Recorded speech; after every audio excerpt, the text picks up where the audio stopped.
하나님의 말씀 봅니다. 하나님의 말씀은 로마서 6장 12절에서 23절 신약성경 247쪽입니다.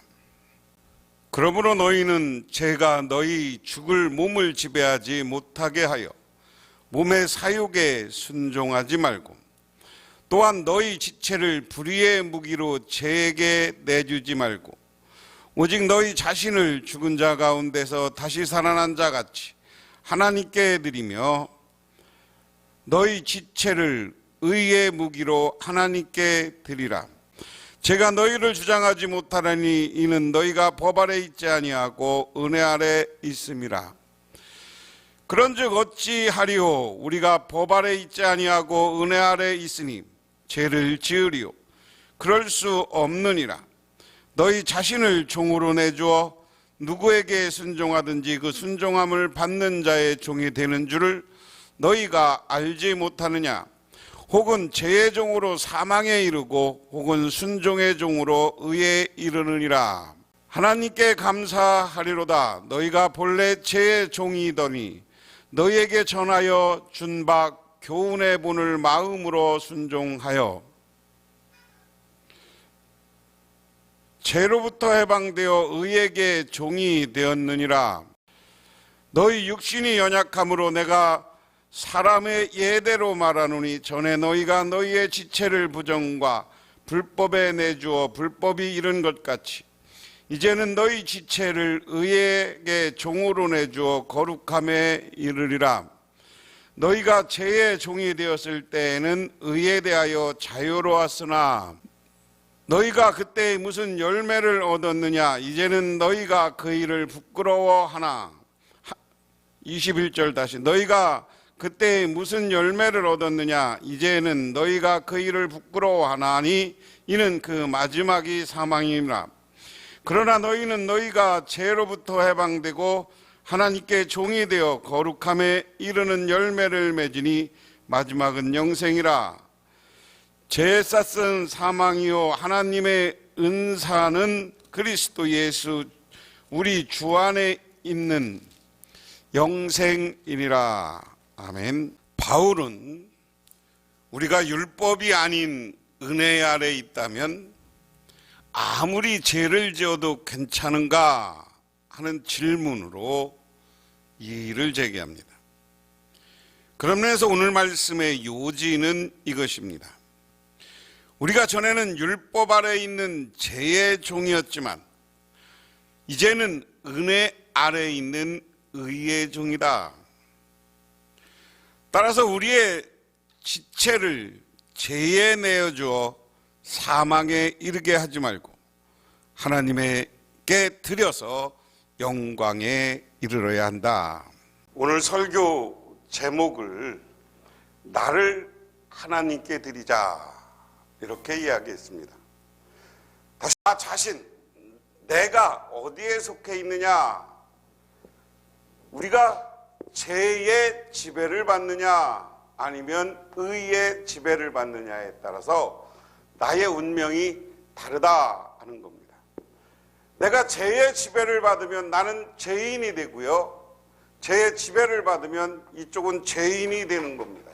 그런데 의의 지배를 받게 되면 어떻게 해요? 의롭다 인정받는 의인이 되는 겁니다.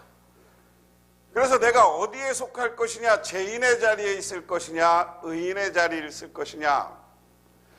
그랬을 때 나를 그대로 여전히 죄인의 자리에 있으면 우리는 영원한 사망에 이르게 한다. 하지만 우리가 의인의 자리에 서면 의로운 자리에 의의 자리에 서면 영생을 누리게 된다. 그래서 오늘 말씀을 표로 이야기하면 이렇게 설명을 할 수 있습니다. 내가 어디에 지배를 받고 살아야 되느냐. 그래서 오늘 말씀을 통해서 생각해 볼 수 있는 것은 우리는 죄의 지배를 받지 못하게 해야 된다. 오늘 말씀 1절에 보면 그러므로 너희는 죄가 너희 죽을 몸을 지배하지 못하게 하여 몸의 사욕에 순종하지 말고, 새 번역으로 보면 오늘 12절을 그러므로 여러분은 제가 여러분의 죽을 몸을 지배하지 못하게 해서 여러분이 몸의 정욕에 굴복하는 일이 없도록 하십시오 그랬습니다. 우리 사람은 죽을 몸에서 죄의 세력이 활개치면 사람은 몸의 사욕에 순종하게 된다. 바울은 죄의 세력이 우리를 지배하면 우리는 제약된 몸의 욕망을 추구하게 된다 하는 점을 오늘 지적하고 있습니다. 그래서 오늘 말씀 아까 도표로 처음 설명한 것처럼 우리가 무엇에 지배를 받고 살아야 되느냐, 무엇을 위해서 살아야 되느냐, 문제는 간단한 거예요. 내가 죄의 지배를 받는 것, 죄의 지배를 받는다는 건 뭡니까? 개인적인 욕심, 사적인 욕심에 사람들은 자꾸만 관계한다. 거기에 빠져들어. 사적인 욕심이라는 건 뭐 있습니까? 우리 세상적인 욕심으로 보면 물질의 욕심이 있고요, 권력욕이 있고요, 명예욕이 있다고 흔히 이야기해요. 다시 말해서 감투욕심. 그래서 우리는 이런 것을 내버리고 우린 것을 버리고 나를 선하게 살려고 노력할 필요가 있다. 그래서 우리는 죄의 지배를 받지 못하게 나 자신을 쳐서 늘 나를 훈련하고 기도하고 하자는 거예요. 그러면서 나는 의의 지배를 받으려면 어떻게 합니까? 성령 충만한 사람이 돼야 돼. 성령이 나를 지배하게 돼. 그거는 다음 시간에 한번 자세히 이야기하겠습니다. 그러면서 오늘 13절에는 뭐라고 했느냐, 또 너 자신을 그러면 하나님께 죄의 지배를 받지 않으려면 나 자신을 하나님께 드려야 된다 하는 겁니다. 오늘 13절에 또한 너희 지체를 불의의 무기로 죄에 내어주지 말고 오직 너의 자신을 죽은 자 가운데서 다시 살아난 자 같이 하나님께 드리며 너희 지체를 의의 무기로 하나님께 드리자. 그러므로 여러분은 지체를 죄에 내맡겨서 불의의 연장이 되게 하지 마십시오. 13절 다시. 그러므로 여러분은 여러분의 지체를 죄에 내맡겨서 불의의 연장이 되게 하지 마십시오. 오히려 여러분은 죽은 사람들 가운데 살아난 사람답게 여러분을 하나님께 바치고 여러분 지체를 의의 연장으로 하나님께 바치십시오.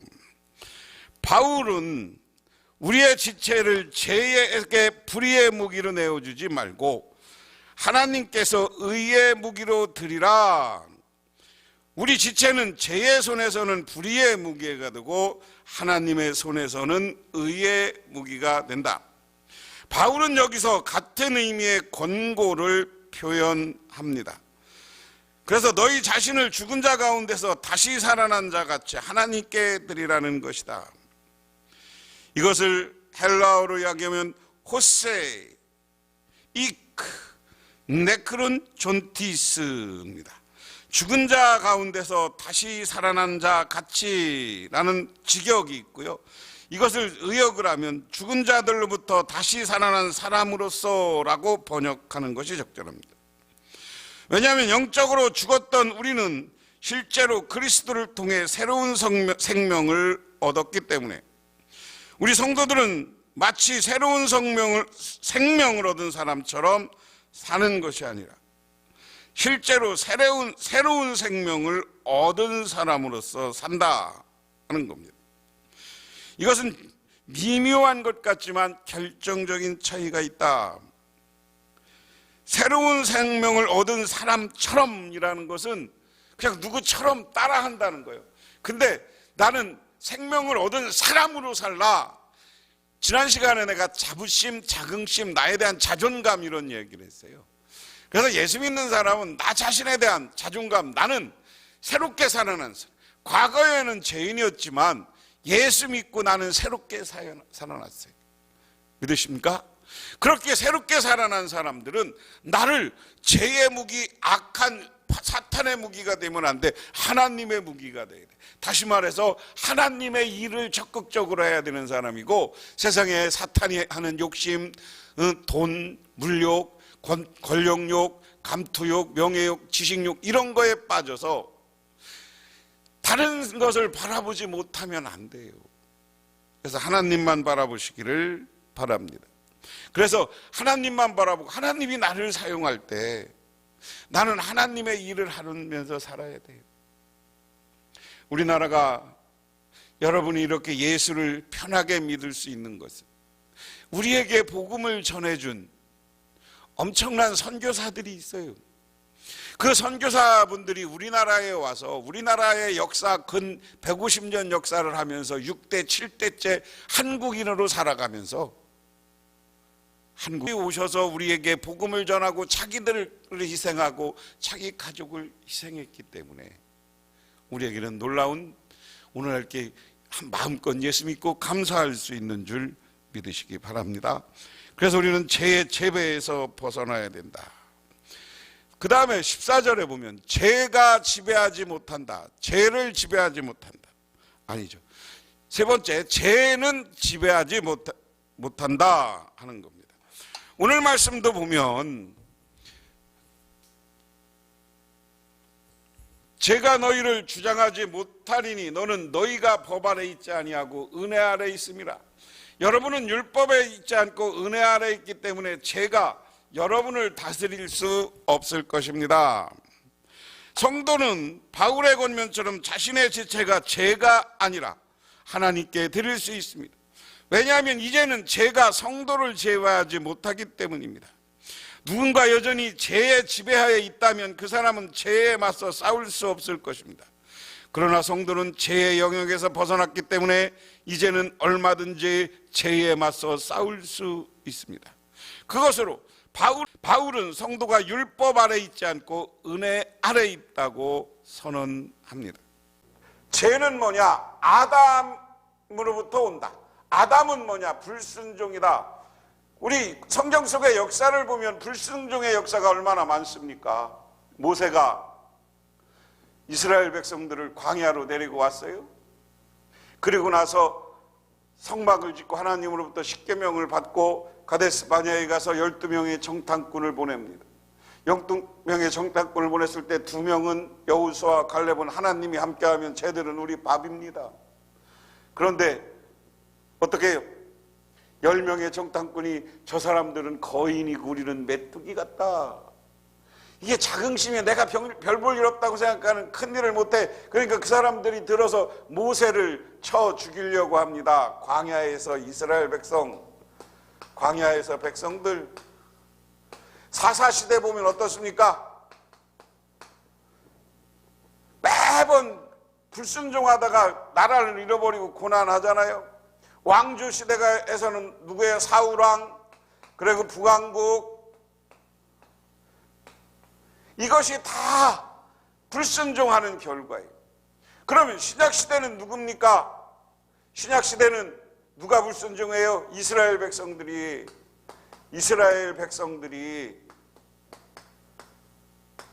율법학자들이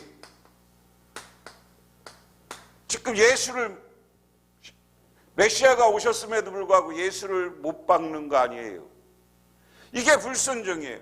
그런데 이 불순종이 여기서 끝난 게 아니에요. 아담의 불순종부터 시작한 불순종이 여기서 끝난 게 아니라 지금 이방 지역에 복음이 전달됐는데 유대계 사람들은 율법을 지켜야 된다. 율법은 뭐냐? 할례를 받아야 된다. 이 주장을 하면서 이방인들을 압박하고 기독교인들은 니들 구원받을 수 없다고 해요. 그런데 의에 순종한다는 건 뭐예요? 순종이라는 거, 우리가 의의 지배를 받는다는 건 뭐예요? 의에 순종한다는 거예요. 순종한 사람들은 누굽니까? 아까 얘기했지만 요셉이 있고요, 아브라함이 있고요. 다 순종한 사람들이. 아브라함은 어떻게 순종해? 아브라함 하나님이 100세에 얻은 아들을 바치려니까 바쳐요. 그 다음에 순종한 사람이 누구예요? 뭐 쭉 역사적으로 얘기했지만 사사들, 여기 사사시대 백성이고, 그리고 또 누굽니까?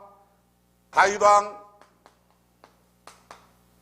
뭐 이런 사람들이 하나님 앞에 순종한 사람들이에요. 나중에 뭐 히스기야, 요아스 같은 왕도 있습니다. 그러다가 예수 시대는 어떤 일이 벌어지는 거예요? 순종한 사람들은 사도 바울이 전도를 할 때가 예수 믿는 사람 죽이려 했지만 하나님을 만나고 순종하고 증인들이 돼. 증인들이 되는데 순교하면서까지 증인이 돼. 순교를 하면서까지 예수를 전하는데 자꾸만 죄인들이 와서 니들 할례 받아야 돼. 할례 받아야 돼. 그러니까 아니, 사도 바울은 아니야. 우리는 순종을 하나님의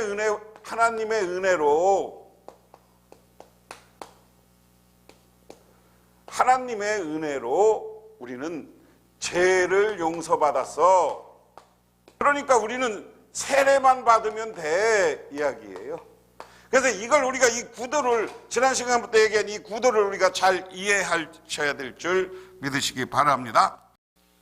죄에 대해서 죽었다. 그런즉 어찌하리요? 우리가 법 아래 있지 아니하고 은혜 아래 있으니 죄를 지으리요?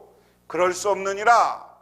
너희 자신을 종으로 내어줘 누구에게 순종하든지 그 순종함을 받는 자의 종이 되는 줄을 너희가 알지 못하느냐? 혹은 죄의 종으로 사망에 이르고 혹은 순종의 종으로 의에 이르느니라. 그러면 어떻게 해야 되겠습니까? 우리가 율법 아래 있지 않고 은혜 아래 있다고 해서 마음 놓고 죄짓자는 말입니까? 그럴 수 없습니다. 여러분이 아무에게나 자신을 종으로 내맡겨 복종하게 하면 여러분은 여러분이 복종하는 그 사람의 종이 되는 것임을 알지 못합니다. 그러니까 여러분은 죄의 종이 되어 죽음에 이르거니와 아니면 순종의 종이 되어 의에 이르거니와 하는 것입니다. 오늘 이 표를 그대로 이야기하는 거예요. 우리는 죄 아래 있지 않고 은혜 아래 있다. 그러므로 우리는 그럼 은혜 아래 있으면 마음껏 죄를 져도 괜찮습니까? 아니, 너희들이 얘기한 율법을 기준으로 한 죄는 문제가 있다. 그러니까 우리가 은혜 입은 사람, 하나님으로부터 은혜 입은 사람은 어떻게 사느냐? 알아서 사는 거예요. 알아서 선하게 사는 거예요. 여러분, 하나님의 은혜 입은 사람들, 하나님께 은혜, 죄의 용서를 받고 구원받았다는 믿음이 있는 사람들이 나쁜 짓 합니까? 그러면 안 되죠. 그거는 이미 사탄에게 빠진 거고 죄에 빠진 거예요. 그런 의미에서 은혜 아래 있다면 아무 죄를 지어도 괜찮느냐라는 것은 이 질문 앞에 바울은 그럴 수 없다라고 단호히 대답합니다. 왜냐? 성도는 더 이상 죄의 종이 아니라 이제는 의의 종이기 때문에 사람은 그가 순종하는 대상을 지배를 받는다. 그러면 왜? 하나님은 선한 분이에요. 하나님은 죄가 없어요. 하나님은 의로운 분이고 선한 분이에요. 그 하나님의 지배를 받는데 내가 어디 죄를 짓겠냐? 응? 응? 우리가 과거에 법 없이도 산다는 말을 얘기하네. 은혜에 입은 사람들은 법으로 뭘 규제하지 않아도 선하고 자기가 준 하나님의 말씀에 법에 입각해서 선하게 살게 다 있다. 그래서 하나님께 의롭게 인정받게 돼 있는 것이다 하는 겁니다. 그 다음에 순종과 의의 종 그랬습니다. 하나님께 감사하리로다. 너희가 본래 죄의 종이더니 너희가 전하여 준 바 교훈의 본을 마음으로 순종하여 죄로부터 해방되어 의에게 종이 되었느니라. 자, 그러나 하나님께 감사하는 것은 여러분이 전에는 죄의 종이었으나 이제는 여러분은 전해받은 교훈의 본의 마음으로부터 순종함으로 죄에서 해방받아서 의의 종이 된 것입니다. 성도는 전에는 죄의 종이었지만 그들에게 전해진 복음에 순종하여 이제는 의의 종이 되었다. 교훈의 본은 복음 및 가르침을 가르치는 것을 표현합니다. 순종했다는 것은 믿어 순종하느니라는 1절 5절 말씀과 관련이 있습니다. 즉 복음을 믿고 가르침에 순종했다는 말은 이와 같이 성도들은 복음을 믿고 가르침에 순종함으로써 죄의 종에서 의의 종이 되었다. 바울이 말하려는 것은 이것입니다. 우리는 마치 여전히 죄의 종이라도 한 듯 죄에 순종할 수는 없다. 이제 성도는 의의 종이기에 당연히 의에 순종해야 된다. 그러므로 우리는 이제부터 의의 종으로 살아야 된다. 너희 육신이 연약함으로 내가 사람의 예대로 말하노니 전에 너희가 지체를 부정과 불법을 내줘 불법에 이른 것 같이 이제는 너희 지체를 의의 종으로 내줘 거룩함에 이르라.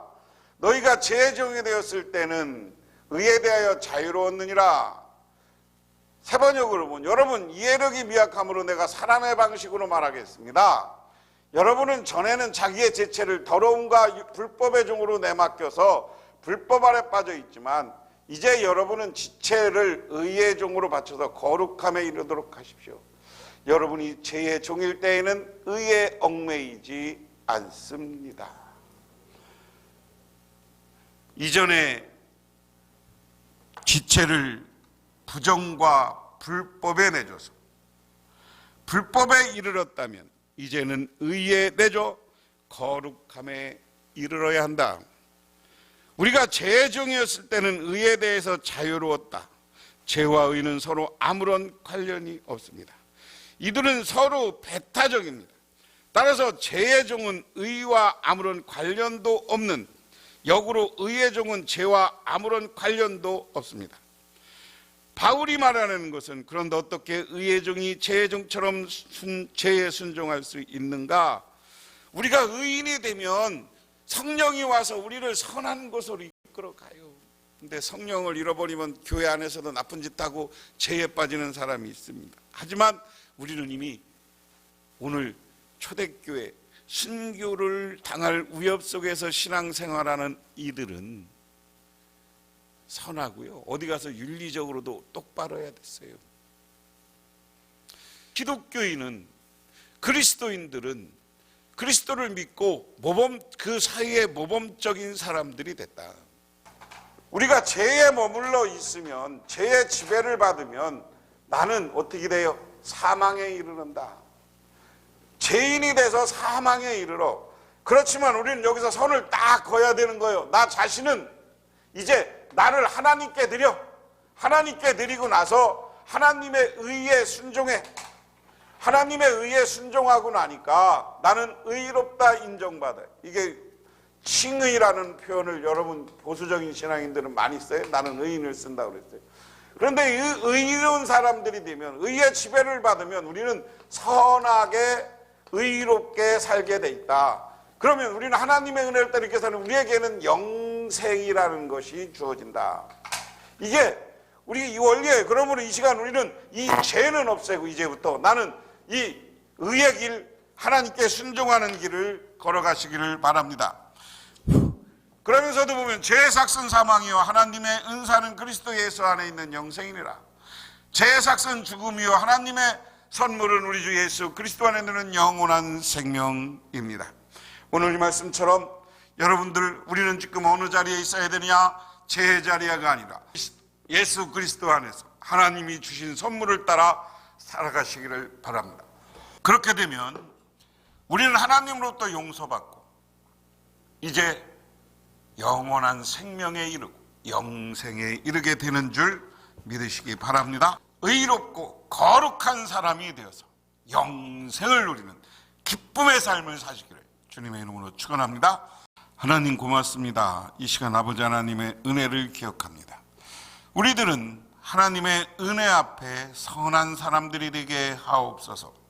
하나님의 은혜를 따라 죄를 버리고 죄에서 해방된 사람임을 깨닫고 이제는 죄를 따라 살아가는 것이 아니라 하나님의 은혜를 따라 성령 충만한 가운데 살아서 세상을 이기는 능력자들이 되고 영생을 누리는 우리 모두가 되게 하옵소서. 예수님 이름 받들어 기도드리옵나이다. 아멘.